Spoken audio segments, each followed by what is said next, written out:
Good afternoon, everybody. Welcome to Trader Merlin for your Tuesday afternoon edition. Hopefully tacos and trivia for me tonight. Get back to my normal grind. I hope you had a great trading session for me. Not really much cooking. I wasn't even watching when the S&P made the move that I thought we were going to do last night. I thought we would actually see a breakdown on the shooting star formation, and we did. Well, I gave you a few points, but then ripped right back up, so we'll talk about that one here as we progress today. We'll start things off, though, with... It's funny because I put meme stock mania, and it's funny how a lot of people on X are, commenting or liking it because they think it's meme cryptos. No, meme stock, stock, not crypto today, not meme coin. Kind of a new term, I guess they're bringing back to trading stocks that just are, going to the glue factory. Stocks that don't have a lot of life in them, that are kind of retired, if you will. Now, the question came in from a viewer, and that's why I decided I would do it today. Thomas says, what are your thoughts on Open Door? Would you trade it? We talked about Open Door yesterday, and if we look at that price chart of it, it's just nuts, right? You had something that was trading at 50 cents. It jumps all the way up to almost $5. Look, that thing's going to come right back down. If you look at charts like this, I don't know if Michael Anthony's here, but typically this is the stock chart that he'd be looking at. I mean, where's this thing going? You know it's going to zero. And I don't know what they do. I don't care what they do. The price chart of this is absolutely atrocious. It's just nothing but down no matter how far back you go on it, even from its high back around $40 in 2021. So, if you're looking at a chart that looks like this, you're taking a total gamble by buying it because most likely this thing's going to zero. Now, what is happening, and I put this meme coin manias back because we saw this a few years back with, why can I not? My brain is just totally dismembered over the past week. Obviously GameStop, but there was another movie company stock, AMC. There we go, AMC. And, those all got pumped up. Let's go back and look at AMC here so you can see maybe what AMC looks like. Look, AMC had its spike, its huge jump up, but it's done, we talked about movies kind of getting phased out and not really being that popular. There's your meme coin craze back in 2021, and this thing went up to like $300 per share, and here we are back at $3. If you look at GameStop, at least GameStop is doing something to modernize their business a little bit by buying Bitcoin and changing things. But the big challenge here was that this all was heavily shorted securities. So we can go to FinViz, and I pulled up a filter here. There are currently 71 companies that have over 30% short interest. Now, 30% is still nothing compared to what we saw with GameStop. GameStop was 140%, it was over 100%. And unfortunately, I don't pay for the advanced accounting, so I can't sort specifically by the short interest. But, if you are that type of person, and I can see Thomas here asking the question, there's not a chance in hell I would trade Open Door. It's not my style. It's not what I look for. There's no real price action. Let me bring up the chart again. This thing most likely is probably going to go all the way back down to 50 cents at some point. The challenge is trying to time that if you're going to be that much of a speculator. I personally look at this and call it this is gambling to me. Because you're jumping on a monumental spike in emotion, greed. I throw volume on here, and just its average daily volume going back all through June was roughly, you had 53, 58 million, and then all of a sudden we ended up with 1.9 billion shares traded on that day, on Monday, on yesterday. So, for me, this is stuff that's just kind of fun to look at and go, wow, yeah.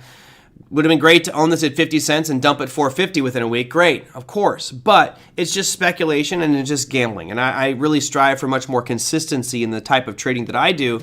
But let's be honest, anyone can do any style of trading they want. So Thomas, if you like Open Door, go for it. Honestly, looking at the price chart, I wouldn't know which direction that thing's going to go. My money would be on, if I had to, I would be more on the short side, betting it's going to close that gap and come all the way back down. And this is getting pumped by Wall Street Bets and these Reddit chat rooms where you just get a few people with some capital, and all they have to do is get a bunch of followers, issue some tweets, and bam, you can really get these things to surge. I saw you guys talking about Kohl's. So KSS is another one today. KSS was up 37% today. Look, when we look at these two stocks, at least when I look at Kohl's, I would contend that the damage is done, meaning look at the downtrend in coals. Brutal. I think coal is like 27% short interest right now. But if you zoom in a little bit, what's been happening since April? It's been trending up, and it's making higher highs and higher lows. So all in all, I'm actually okay with that trajectory in coal. It's up 72% since those April lows. That's great, and that's not including the big jump yesterday. But you can see how quickly a little bit of volume can manipulate this thing. Its average looks to be right around 4 million shares traded per day. Call it maybe 5 million shares traded per day. And then today, we had 207 million. So a lot of people jumping onto this thing, and it'll probably come back down at some point and close the gap. But this is just too speculative. There's no real way to gain consistency when you're using stuff like that. Coles is heavily short. I think Coles was around 27% also short interest. I didn't see it on this FinViz list. Let me see if I can sort and go by KSS. That's where Z. Let's go back to page 3. That will be goes KSS. So it's obviously, according to this, it's over 30% short interest. It'd be interesting to just, if you want, just kind of look through all these. Not all these, but a lot of them are seeing big surges lately. And I think that just brings it back to the topic I was talking about, which was, meme stock mania. I'm not, Mick. I'm definitely not. I'm definitely not. I'm trying to win the girl back. I'm trying to find out how do I win that girl back. She meant a lot to me, and I hope that I can get that girl back with stupid mistakes on my part. But no, we shall see. I'm definitely not myself. So Thomas, if you are wild and crazy, you could go back and look at some of these stocks here. Here's let's go BYD or BY. Is it BYD? It's Beyond Meat. I just had it up there and I picked BYND. So go BYND. You can see that the money's pouring into all the meme stock, all the heavily shorted stuff today. All the heavily shorted stuff today is just getting a big pop to the upside. At some point that money's going to get pulled out of this. As quickly as it gets surged in there, it will come ripping right back out. Right back out. All right. Yeah. Mick, I have a feeling even if I got the ring, there would be like a no attached to that, but we shall see. All right. So that's the meme coin thing. Thomas, I'm not a fan of it. I think it's here to stay. It'll just kind of ebb and flow. This is something that if you are that kind of player, I would definitely Mick,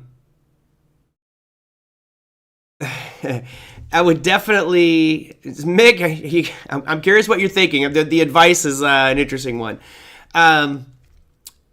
The advice for anybody looking at this meme stock stuff is, look, if you want to do it, great. Find yourself a platform that can get all the latest short interest, so you can see what the short float is, and that might give you some competitive advantage, but literally you're throwing darts, hoping that one of them will hit. Right now, meme stocks are going wild, and cool, good for them, not for me. Definitely not for me.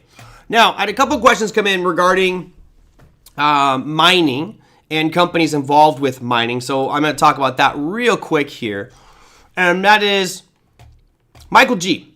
So Michael G. always listens to the podcast. Thank you so much. Or watches the YouTube, excuse me. And he says, what does BMNR do? So let us just drop in here. BMNR.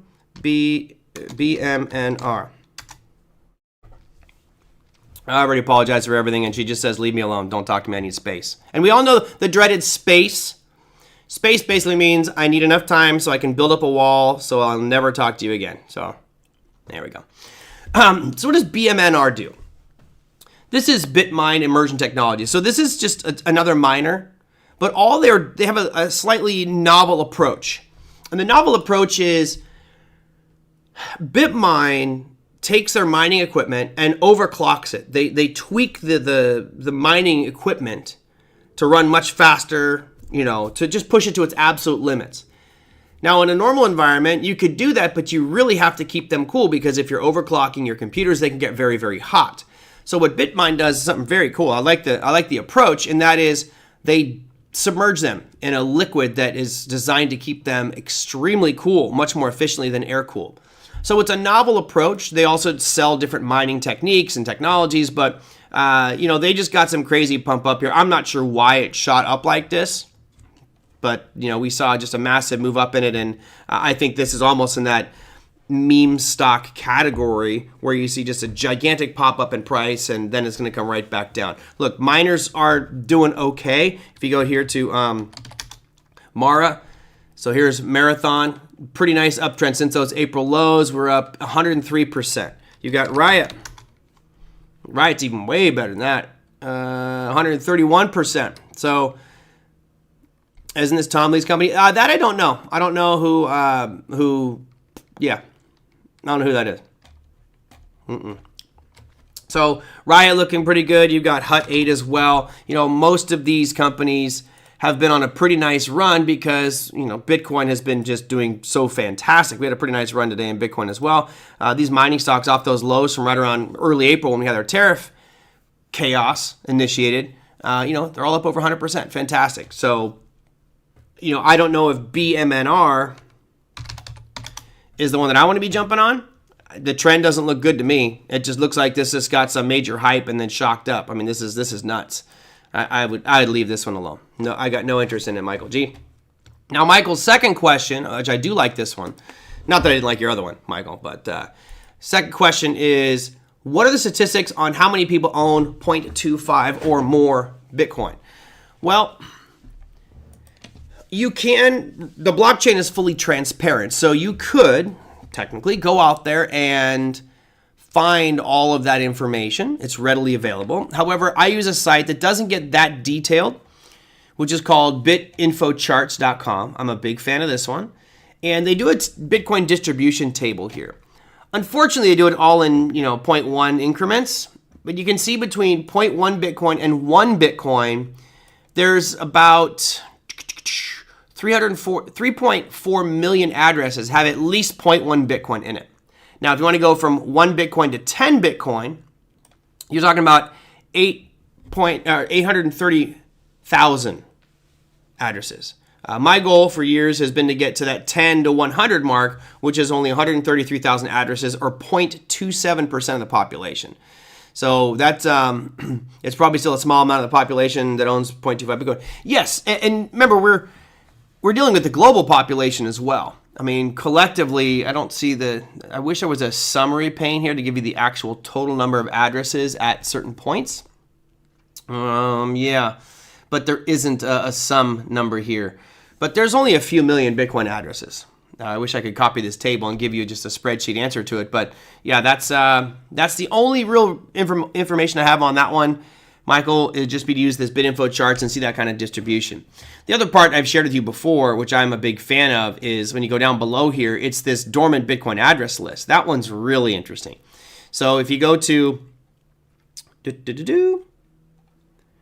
this page here, what it's showing you is addresses that have not moved for a certain window of time. So for example, there was, when I first got started, the belief was that if Bitcoin hasn't moved in 5 years, then it was most likely lost. So there are currently, let's see, 6.06, call it 6 million Bitcoin that have not moved in 5 years. That's pretty amazing. 6 million Bitcoin. Now, what if we want to be a little bit more aggressive and say 7 years? Well, even if you pick 7 years, there's 5 million Bitcoin that haven't moved. And part of the philosophy that I have when I built out the video for bar chart, which was dealing with the 4-year cycle and why I thought Bitcoin hit 250,000 this year, is we have this elasticity of demand where demand can ebb and flow with Bitcoin. And in a normal market cycle, we have that ebb and flow cross and markets find an equilibrium price, etc. However, what makes Bitcoin unique is it does not have elastic supply. It has finite supply. And that supply is slowly getting less and less every 4 years. So right now there's 450 Bitcoin created every day. Well, once we get to 2028, that's going to get cut in half. And it will slowly get less and less. So if demand continues to increase and supply slows down, obviously that causes for a much larger upward trajectory in Bitcoin. So there we go. That's my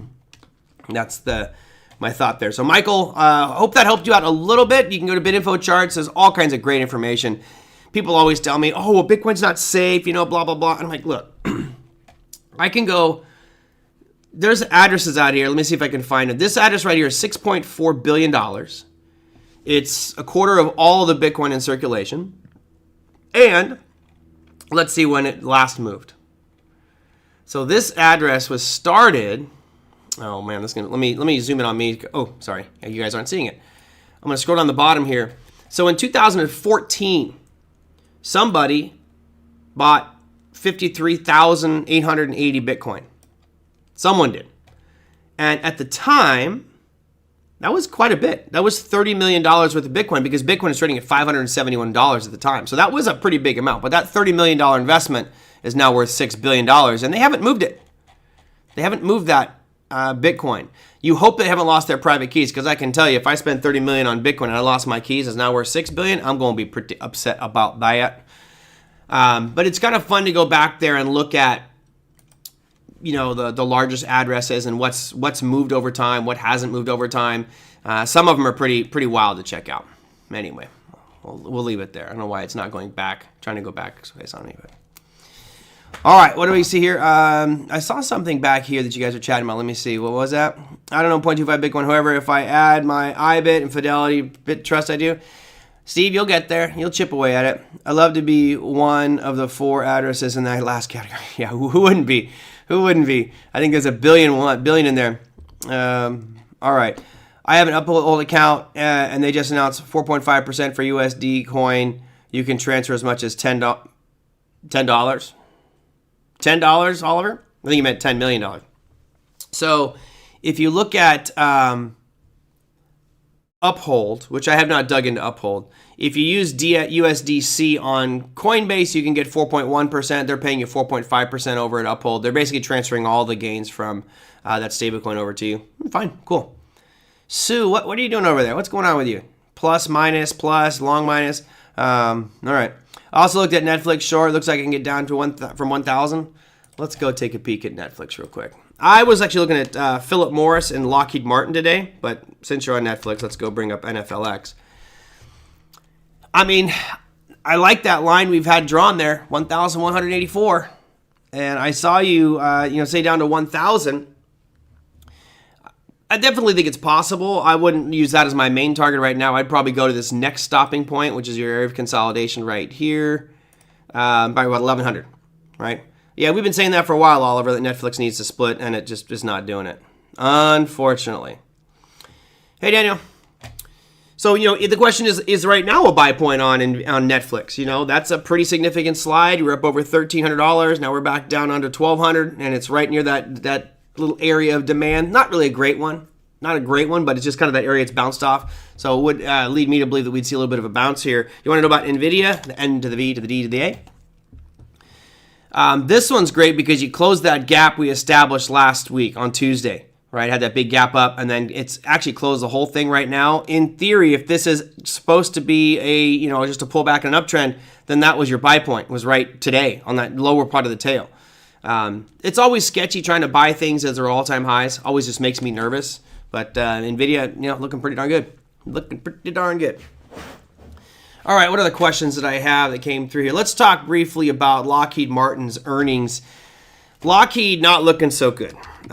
They had a bunch of issues. Their stock got hammered today. Here's your chart of Lockheed Martin. Actually, there's a bunch of defense stocks that reported earnings today, and none of them were as bad as Lockheed Martin. You can see Lockheed Martin was a 10% slide today, 10.8%. Ouch, not looking good. They had a $1.6 billion loss. Their profit shrank 80%.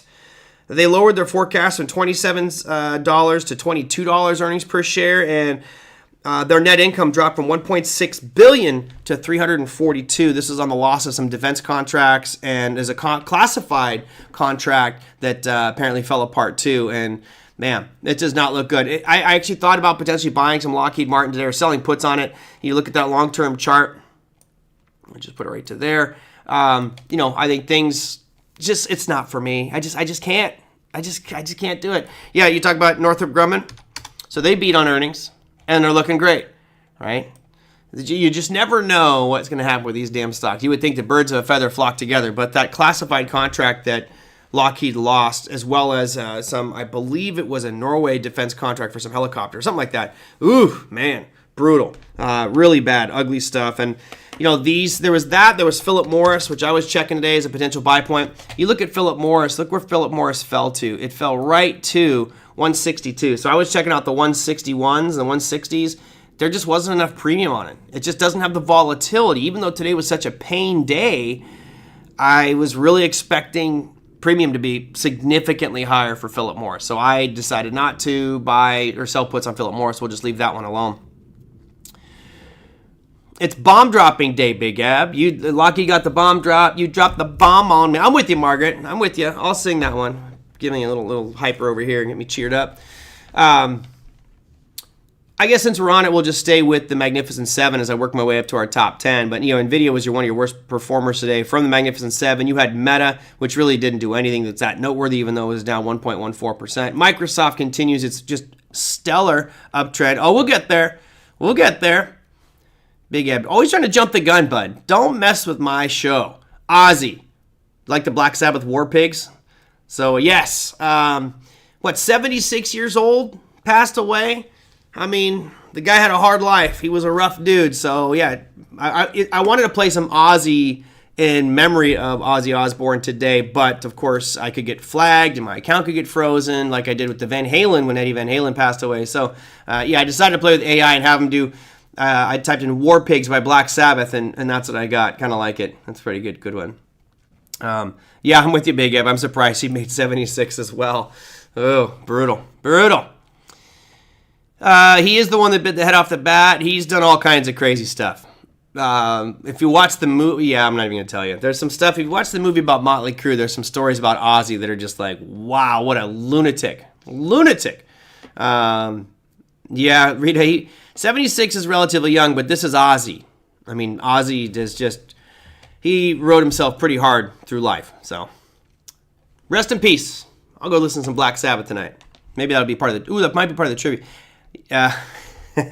Gary, yeah, you're right. You're getting there. You're close. There's another one where by a pool where he talk. Yeah, I'm just going to leave it alone. All right, let me move up our list here. I really don't see anything there. Let me just move all the way up to our top 7 or top 8, and we'll break them back down. Here's another one. You guys know I'm just not feeling well. I'm emotionally messed up right now, so my trading has been a little bit off, and I've just been kind of hesitant to pull the trigger on some stuff. Here is crude oil.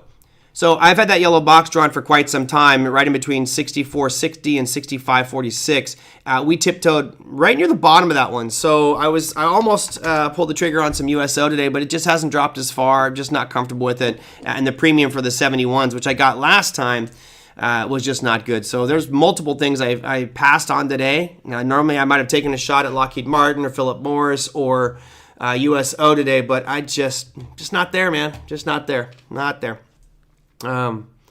Yeah, not there. So let's go up that list. US 10-year came right back down that 4.3%. That's a line we've had there for a long time, and it also comes right into that low we saw just about a week and a half ago. So from a trend perspective, who cares? I don't know. It's just sideways chop. So I'm going to leave this one alone. Doesn't mean anything right now. NASDAQ finally having a little bit of a correction. Oh, I'm sorry, Oliver. Sucks, man. It sucks. Well, we're cheering for you, Oliver. Be positive, right? I'll tell you. The irony is I'm the one telling you to be positive, right? Mr. Negative Nancy over here. Natural gas. I think I saw a big ad pop in there. Natural gas getting the butt whipping. Well, I'll bring that one up. Let me just go down here. Go to NG. Where's my natural gas chart? Down 2.2% on the day. Chart doesn't look that bad. You're actually still making these higher lows, but yeah, I'm not taking a chance on UNG.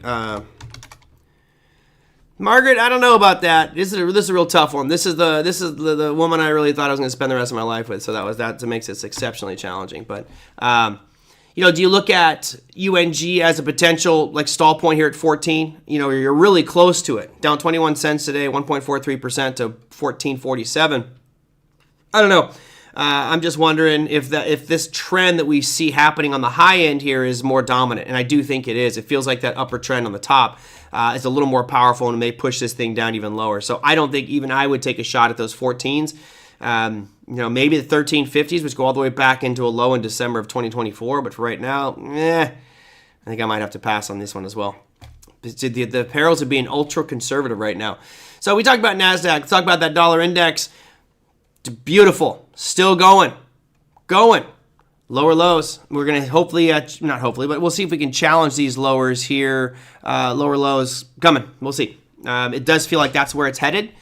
So right now we're at 97.38. That low point that we have going back into July 1st of this year, 96.37. So we're about $1 off those lows, and it does feel like we're going to continue to drift lower and lower and lower. Lori, I'm trying to do everything I can to salvage it, but as you guys, the dreaded term that you hear is, I need my space. I just want to be alone. That typically is just leave me alone. I'm building a wall to block you out. Now, hopefully that'll change and maybe something will happen out of it, but I doubt it. I've done what I could. I'm trying to be the best person and be supportive and make the most of it, but I don't think it's going to happen. You wanted me earlier in the year. You warned me earlier when you were trading UNG. Big Ab. But wants to do all in on Boyle, huh? There you go. Do it, bud. Hit it. Load the boat on Boyle. No, I'm totally kidding. Please do not load the boat on Boyle. Oh, thank you, MG. I appreciate it. It's both our loss. It's not mine or hers. We both. This is an absolute defeat for the both of us, and it's unfortunate. It's unfortunate. All right, keep on moving up before you guys get me to get all melancholy and sad again. Oh, thanks, Janet. I wish it was like a regular classroom. I wish it was like a physical classroom. I could use like a real human hug. One of the things that unfortunately will be a challenge going forward is as this continues on for me, I got to go back out there in the dating world. I work from home. I don't have an office. It's like, where the hell am I going to go to meet people? So I got to go do yoga classes or something. And for those that know me personally, thanks, Big Eb. For those that know me personally, I'm not like a pickup artist, Mac Daddy kind of guy. So it's going to be a rough patch for a while for me. But like I say, we will get there, and hopefully we'll get there. Let's go up my list. Let's do the S&P. So the S&P I wanted to just talk about there, which was that blue line I'd drawn, and I was actually expecting it to fall below that and see a nice short today. Look at the 5-minute time frame here. And luckily, I was not paying attention because I was still asleep. You can see when the market opened this morning, it had an aggressive sell-off, came right down, triggered at 63.29 and 3/4, fell all the way down to 63.18. So you got about 11 points out of it, and then just came ripping right back up. Fortunately, I was not there, or I would have made that one. Close, Lori, 52. The big challenge isn't just that I'm 52. The big challenge is I want children. And unfortunately, I have been so scared about marriage and relationships because my father, and actually most people have a family tree. I have a family shrub. There's never been a successful marriage on any branch of my family tree, which has always scared me about marriage. And unfortunately, I should have pushed that envelope and said, I'll be the one to make it succeed. But good luck, Maman. You got any recommendations? How many 35-year-olds want to date a 52-year-old? You guys are very helpful. If you know anyone that might fit in Southern California, I'm open, because unfortunately, the woman I care the most about wants nothing to do with me or talk to me at all. Yeah, Gary, stop it, Gary. No, we're not going to Thailand. Here's the thing. I want someone smart. I want someone intelligent. I don't want a gold digger like you typically get here in Southern California. Oh, I know that, Big M. It sounds cocky. I know I'm a catch, but I've got a lot of problems, and I just don't put myself out there. So I have to get out there, and yeah, there you go. All right. I'm not into yoga, but I need to do more physical stuff, and I'll try yoga. Maybe just morning classes to get me started. No, I don't want that many kids. Rocky Mountain Chainsaw says come to Utah. No. No. I have a picture somewhere. I would love to show it to you guys. We were driving through, actually to George. We were driving to George, Utah. We're going to Red Rocks, and we stopped in George, and there was a guy at the gas station in front of us, and he was from Utah, in the plates, and he had this, people put like their family, it's like a husband and wife and 2 kids and maybe a dog and like a white icons on the back of the vehicle. There were like 18 people in this family thing. It went all the way across the side of the back of his vehicle. I was like, that's Utah for you. Oh, well, I'm open to suggestions. I'm open to suggestions. Anyway. Okay. Let's go a little bit more. Russell 2000. Moving up in the after-hour session, which is good. But the Russell really starting to, bring this back up here, just go even more and more and more sideways. So I think it's time to throw on the yellow box here, which I have not done in quite some time on one of these. And we'll play that range from its low that we saw last week. Now, with the Russell 2000, we're just kind of stuck in this sideways range right now. And so to me, great opportunity if you're a spread trader. Although the trend is to the upside, you might get another week out of this, 2 weeks or maybe even more on that. Because as Rob says, still bullish up on the Russell. Yep, absolutely. But you're getting that hesitation, which might work for another couple weeks unless we see markets roll over. But right now, things are looking pretty darn good. Getting to the top of the podium, you had gold, which has ripped over the last 2 days. We've come screaming right back up into the top of that yellow box that I've had there. Now, that one's old. It's really not that relevant anymore, in my opinion. I don't think the box is worth its salt because you can see we've got 3 different highs that have broken through there. But I like it as just a reference point, but I'll do what I should do and get rid of it. At this point, I'm not really that big of a fan of going long gold because it's already moved. It's already moved. Marcus says Tom Lee is calling for a target of 1 million for Bitcoin. Yeah. Over time, if adoption continues, it's a mathematical certainty that Bitcoin will get to 1 million. Just because demand is going to continue to slowly grow out. Right now, what we're seeing in these Bitcoin treasuries and massive consumption in the United States. What happens when you start seeing, Bitcoin treasuries in the UK? Start seeing Bitcoin treasuries in Europe, and then governments getting on board. So to me, there's a lot of future adoption on institutional levels, but I think once we get the Genius Act rolled out and we start to see banks offering crypto more regularly, like Schwab will be offering Bitcoin and crypto services. We may see that also at JP Morgan. We may see it over at Wells Fargo. Why? Because even though JP Morgan talks a lot of trash about Bitcoin, they don't want to be the ones sitting there as everybody is involved with Bitcoin and they're going, no, we don't want to play that game, right? They don't want to be caught like that. So we will see over time how that pans out, but I do think that you're going to see more and more adoption that way. So yeah, I think Tom Lee's right, but it's just a matter of how long will it take to get there. And your leader today, which made my day, I may be broken-hearted, but not broken-walleted. Bitcoin jumped on the futures up to 119,505, 2.3% jump today, and it's still just consolidating. Really, it's been 7-8 days of really not doing much, and that's a good sign. Because if it hasn't closed this gap from that initial breakout of this bull flag, then we'll probably see that next leg up here soon. So good news for anyone here who's holding Bitcoin, at least if we're not seeing a major retracement, no new lows put in below 115,635. And there we go. Let's see, what do we have here? All kinds of chat coming through. Hold on, let me roll back here and see what you guys are talking about. I don't know how you're supposed to exit. We're 305 million in calls on Tesla today. Could be spreads, whatever. Okay. Got you thinking. What you thinking for August 1st and tariffs? I do think that Trump was going to create chaos on August 1st. I thought it was going to happen July 9th, and he's now made it clear that it's going to be August 1st. I think he's just going to be like, you get a tariff, you get a tariff, you get a tariff, and he'll make them higher than he's stated. I think the reason he's going to do that is to make everybody rush to make a deal, just like he did initially. So until we get, definitive deals signed, lock, stock, and 2 smoking barrels, I think you're going to see those tariffs get pushed up on countries who haven't played ball. And right now, European Union is a real ugly one, and so is China. And I think that's going to cause some market negativity once we get near August 1st. So I would be careful, maybe scale back a little bit, maybe not take as big of positions, maybe be a little more defensive. The trend is your friend till the bend at the end. We all know this, but there are things a brew which could cause disruption to that trend, and that's what has me a little bit nervous here. All right, what is GD say? Trade entry precision. Your setups often rely on clear. What? Did you have someone analyze how I'm gonna do my trade setups there, Jixie?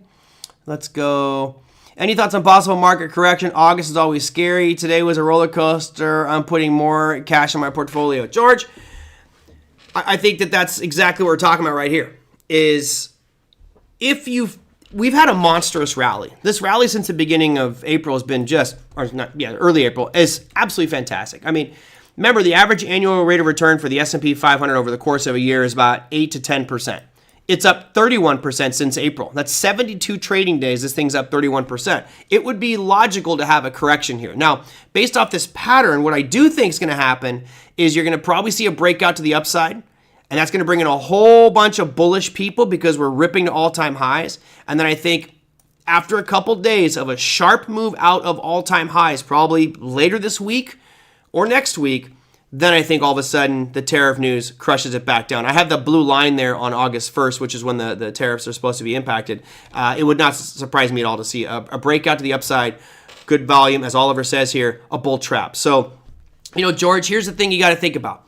If you got a bunch of gains, would you rather make a lot more gains or make a little more gains or protect those gains? And I think protecting the gains is the safer thing to do here, because it's one thing to protect gains if you're only up like 2% on a position, but you're up way more than that, right? So definitely protect the position. You don't have to jump out. You can just throw a stop loss on it, because if you're in the S&P or broader markets, it's not going to, most likely it's not going to jump past you. I would just be very careful on July 31st. If there's 31 days in July, I don't even know how many days there are. I think there are 31 days in July. Let me check real quick. Yeah, 31 days in July. And then I would probably just go really light for that couple of days, just to be safe. Wonder what the put call ratio is on the SPX? I don't know. I don't know that one. Okay, so let me go to your earnings calendar. I want to show you what's happening for tomorrow, and we already went through some of the names today, but most of it was actually beats on earnings. You look at this list here, I've got them sorted by market cap. Everybody that's on this list except Sherwin-Williams beat. That's Lockheed Martin. That's Chubb, Danaher, Intuitive Surgical beat on earnings. They beat earnings by 14%, but are still down 1.5%. So even though a lot of these companies beat, forecasts were lowered, right? So as I'm reading this list here, Coca-Cola beat earnings by 4.82%. They were down 0.5%. Philip Morris beat by 3%. They're down 8%. Raytheon beat by 7%, down 1.5%. Texas Instruments beat by 7%, down 8%. So it's just one of those things where you see earnings look great, but forecasts are getting lowered, and I think that should play into the uncertainty of these markets going forward. Now, what's happening tomorrow? It gets a little better. You have some big names for tomorrow. You've got Google and you have Tesla. And IBM. So those are your big ones. You also have ServiceNow, AT&T, T-Mobile US. To me, Tesla will be, without question, your popcorn trade of the day, where you should see just tremendous volatility on that bad boy. But let's be fair, Google will be right on the heels of that. So let's go look at both of those charts right now. Let's go. Google trading right now at 192, had a really big surge over the last week. Maybe there's a little bit of foreshadowing here about their earnings. They're right into the beginning of a gap. So if it's going to stall, right here is the place to do it. And then you look at Tesla. Tesla not as good, right? Tesla's still suffering from the Musk phenomenon in his political arena, I think. Was he expected move in Tesla? I don't know. Lori, have to get you that one. I don't look at expected moves on these bad boys. Absolutely. And if you look what happened after hours today, look at ISRG. You want to talk about a wild move after hours. It's only down 0.88%, but check out the 1 minute chart of this bad boy. That thing, that's a huge move. So in a period of just a few seconds, it rallied 6.87%, and then in another few seconds, it fell. Oh, that's the wrong way to measure it out. Another few seconds, it fell from its peak. In 1, 2, 3, 4 minutes, fell 12%. So real wild stuff, especially Intuitive Surgical always has just tons of volatility. Lori, you're still in Intuitive Surgical, I think, right? I think you're ISRG. I thought you were the US ISRG fan in the group. Or maybe that was Margaret. Okay, I need a drop in Tesla so I can get in. I read the great article that in 5 years the autos will not even be important for them. I agree. I think the cars are going to just be an afterthought. I think robotaxi might be pretty significant, but the robotics and the AI are the piece that they're going to dominate on. I think that's why I want them to drop too. I would like Tesla to have a little bit of a plummet. TSLA, come on, buddy, sell off. Have a big crash tomorrow. Oops, how about TSLA? Have a big sell-off tomorrow, and we'll see. Anyway, all right, guys, 39-minute show. Man, I'll tell you. I don't know what's going on. Just short shows today. I think I went through everything I had. Yep, covered all the materials I wanted to get to, so I'm going to wrap this up. Tomorrow, Obviously, we have the Tesla and Google earnings, which will be exciting. I haven't taken any time to go and find guests. I really wanted to, but I don't know. I have not. And of course, now it looks like my video is freezing and spinning, but I have not taken the time, just not in the headspace for it, but we'll get there. Thank you, Lori. I appreciate it. The thing that sucks is you're kind of helpless, right? I feel helpless because there's nothing I can do. She doesn't want to talk. So, yeah, it makes it really very difficult. Okay, that's going to do it for me, everybody. Yes, I should get Scott McCormick on. Let me reach out to him. He's a good friend. He'll come on. He's been definitely many, many months that he has not been on the program, but I'll try to get him on and be more chipper. All right, everybody, thank you so much. If you have questions, things you want me to discuss on the program, email me. It's on the screen, tradermerlin@gmail.com. That's it. I will see you tomorrow.